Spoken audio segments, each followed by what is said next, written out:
Կենտրոնի եթերը շարունակում է անցուդարձը, միասին ամփոփենք օրվա կարևոր իրադարձությունները Հայաստանից ու աշխարհից բարի երեկո։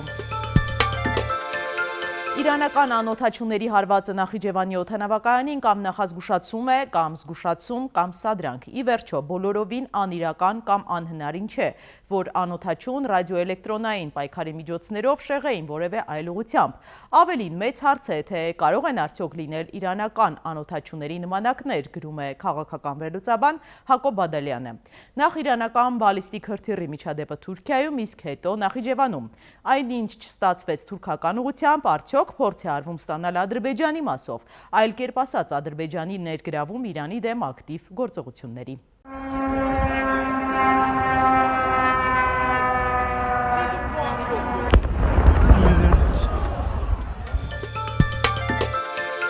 Առավոտյան հայտնի դարձավ, որ Իրանից արձակված անօթաչուներից մեկն ընկել է Նախիջևանի օդանավակայանի տերմինալի վրա։ Վնասվել է օդանավակայանի շենքը կամ վիրավորներ։ ԱԹՍ-ներից մի քանիսն ընկել են այլ վայրերում, մեկն էլ Նախիջևանի դպրոցի մոտ։ Ուսուցիչներն ու աշակերտները տարհանվել են օդանավակայանին մոտ գտնվող դպրոցներից։ Ադրբեջանի ԱԳՆ-ն դատապարտել է հարվածներն ու նշել, որ իրեն համարժեք միջոցներ ձեռնարկելու իրավունք է վերապահում։ Ժամեր անց իրանական կողմը հերքել է իր մասնակցությունը միջադեպին։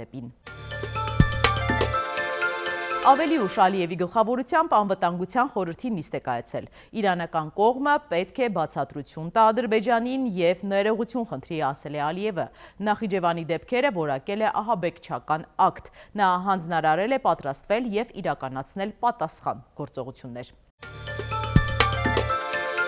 Այսօր բավական թեժեր մթնոլորտ է խորհրդարանում, իշխանություն, ընդդիմություն միմյանց վրա բղավել են, միմյանց դիմել դուով։ Դուք էլ լռեք,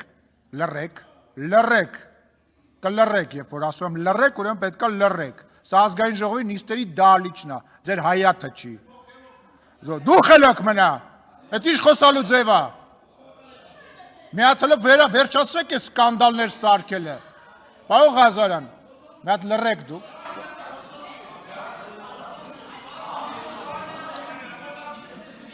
Ես ուզում եմ հասկանամ, դուք այսքան ժամանակ մի հատ ելույթ չեք ունեցել։ Ուրեմն ձեր խմբակցությունը կարգի հրավիրեք։ Պարոն Ղազարյանը իրան իրավունք է վերապահում, դահլիճ չմտած ընդեղ աստիճանավանդակից հրահանգներ է տալիս։ Մյուս պատգամավորը ինձ ասում է ես կորոշեմ, երբ եմ խոսալու, կարգի հրավիրեք ձեր խմբակցությունը, թե չէ ես կարգի կհրավիրեմ։ Ուրեմն կարգի հրավիրեք, ձեր ասում եմ չհամարձակվեք, մտնել ազգային ժողովի նիստերի դահլիճ, ընդ աստիճանավանդակից կարգ ու կանոն թելադրեք։ Ուրեմն ես կրկնում եմ, դա ձեզ չի վերաբերվում, ես նիստերը վարում եմ նենց, ոնց որ գտնում եմ ճիշտ, այսինքն ինչ նշանակում, դուք պետք է որոշեք, թող խառնվեն, թե չխառնվեն։ Լռեք։ Պարոն Մինասյան, նստեք պարոն Աղազարյանն, բանակցությունների մեջ չենք մտնում, նստեք։ Համացանցն այսօր քննարկում է Արման Թաթոյանի ասուլիսից հետո իշխող ուժի պատգամավոր Ալխազ Ղազարյանի զգացմունքային հարցազրույցը։ Իշխանությունը ինչու է թաքցրել մարդկանցից, որ բավականին լայն դիրքեր է առաջխաղացում է ունեցել Ադրբեջանը եւ Սոտքի հանքավայր ուղիղ նշանառության։ Թաթոյանը այսօր հրապարակել։ Դե Թաթոյանը ինչ հրապարակում է, իրանից հարցրեք, ես չգիտեմ ինչ մասն ենք առած։ Դիրք առ դիրք ցույց է տվել, որ ադրբեջանցիները թաքուն առաջխաղացում են ունեցել, եւ դուք գախնի եք տեղը այդ դիրքերը չափել եւ ոնց է կարողանում այդ ամեն ինչի մասին այդպես խոսալ։ Բոլորը Google Map-ի քարտեզներով ցույց տվեց, որ հուլիսի դրությամբ ուրիշ հարցնում եք ինչ։ Մենք ոչ մի բան որևէ մեկից հարցնում որպես իշխանության ներկայացուցիչ։ Այ ես ասում եմ ոչ մեկից ոչ մի բան մենք չենք թաքցրել։ Մենք տեղյակ ենք ամեն ինչից, բայց Թաթոյանը հնարավոր չի իշխանությունից լավ իմանա թե որտեղ ինչ կա ու խնդրում եմ այդ անպատասխանատու հայտարարությունները թող թարգեն հատկապես գերիների ու սահմանի վերաբերյալ։ Ես զարմանում եմ նման մարդիկ ոնց են իրավունք ունենում իրանց իրավունք վերապահել առհասարակ սահմանից ու գերից։ Դուք տեղյակ եք կութի բնական ամեն ինչից տեղյակ ենք։ Վերջ։ Տեղյակ եք հաստորեն, որ կութը նշանառության տակ է ուղիղ Սոտքի հանքը նշանառություն։ Ուր է Թաթոյանը, որ մենք ընդեղ էինք ապրում, այդ որ վախվանից է եղել ինքը հայրենիքի մասին մտածող, Գեղարքունիքի մարզի բնակիչ, Գեղարքունիքի մարզի բնակչի հոգսով ապրող։ Խնդրում եմ էլի, ասեք թող կպնի իր գործերին կարճ։ Նիկոլ Փաշինյանը պարզաբանել է, թե ինչու է հրել Կարլեն Մկրտչյանին, հուշելով, որ չխոսի նախկին ոստիկանապետի շենքից։ Դա ռեակցիա է ուղղակի, եւ Արամ Հովհաննիսյանը պաշտոնյա չի, եւ պետք է նաեւ պաշտոնյաներին երբեմն թողել հանգիստ իրանք նախկին պաշտոնյաներին, իրանք իրանք կյանքով ապրեն, առավել եւս, որ այդ շենքը կառուցվել է 15, չգիտեմ 20 տարի առաջ, երբ որ Արամ Հովհաննիսյանը չգիտեմ որտեղ աշխատելիս է։ Ավելի լավ է մեկ մոմ վառել, քան հավերժ բողոքել խավարից, կարծում էր սպարապետ Վազգեն Սարգսյանը։ Այսօր նա կդառնար 67 տարեկան, Վազգենն իրեն երջանիկ մարդ էր համարում, որովհետև իրեն պատիվ ընձեռնվեց իրականացնել այն երազանքները, որոնք փայփայում էր ժողովուրդը։ Վազգեն Սարգսյանը դա բախտի բան չի համարել, նա է ընտրել իր ճանապարհը։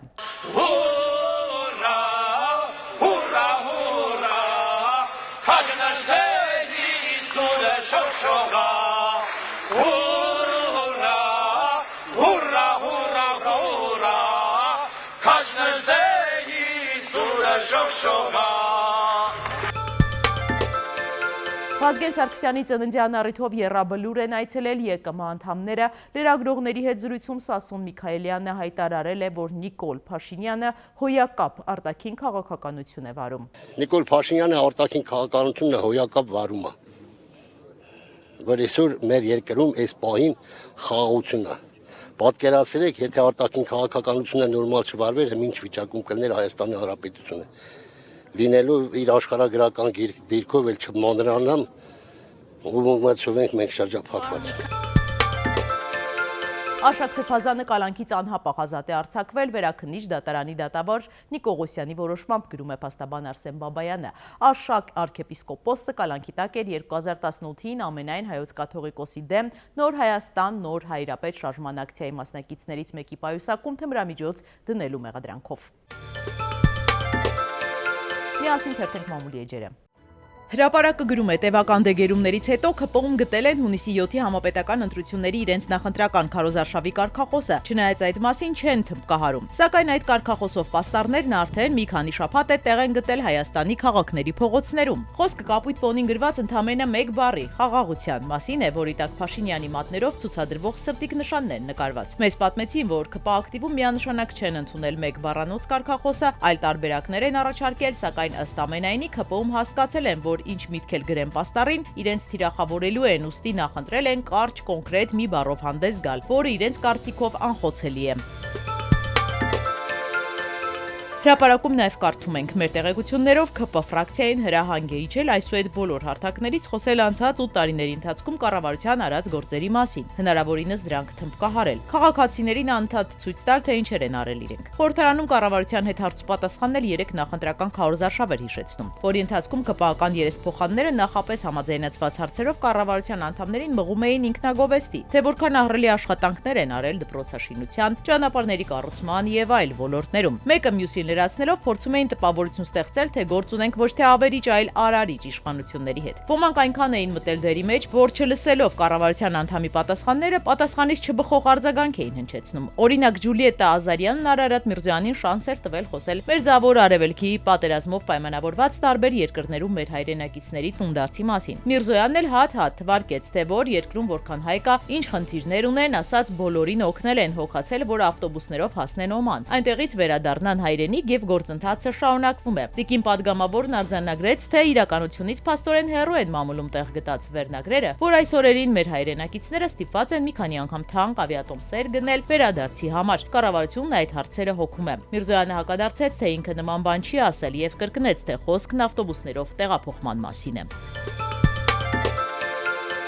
Փաստը գրում է, տարածքային կառավարման եւ ենթակառուցվածքների նախարարությունը հանրային քննարկման է ներկայացրել Երևանի մետրոպոլիտենի Աջափնյա կայարանի կառուցման ներդրումային ծրագրի շրջանակներում ազդեցության ենթարկվող տարածքի նկատմամբ հանրության գերակա շրջանաչելու մասին նախագիծը։ Մետրոպոլիտենի նախատեսվող գիծը ձգվելու է Արաբկիր վարչական շրջանի բարեկամություն մետրոյի կայարանից մինչև Աջափնյակ վարչական շրջանի Հալաբյան Աբելյան փողոցների խաչմերուկում ընկած հատվածը։ Աջափնյակ վարչական շրջանում նոր կայարանի շինարարությունն իրականացվելու է զուգահեռաբար բաց եւ փակ եղանակներով։ Նախագծային փաստաթղթերի համաձայն մետրոպոլիտենի կառուցվող գծի ընդհանուր երկարությունը 1500 մետր է, ներառյալ կայարանի լրացուցիչ թունելները։ Մետրո կամուրջի երկարությունը մոտ 210 մետր է։ Շինարարության մեկնարկն ակնկալվում է 2026 թվականին եւ ըստ նախագծային փաստաթղթերի ծրագրի ամբողջական ավարտը նախատեսվում է մինչեւ 5 տարի 57 ամիս։ Փուլային կառուցման դեպքում 81 ամիս։ Սեփականության օտարման գործընթացը մեկնարկելու վերջնաժամկետ է սահմանվում 2027 թվականի մարտի 15-ը։ Նախագծի ընդունմամբ 26 թվականի պետական, ինչպես նաեւ Երևանի համայնքային բյուջեի եկամուտներում եւ ծախսերում հնարավոր են փոփոխություններ։ Ըստ նախագծանախահաշվային փաստաթղթերի հողի օտարման ծրագրի համար գնահատված ծախսը կազմում է 9.6 միլիարդ դրամ, բայց ամբողջական ֆինանսական գնահատման հնարավոր կլինի ունենալ որոշումն ուժի մեջ մտնելուց հետո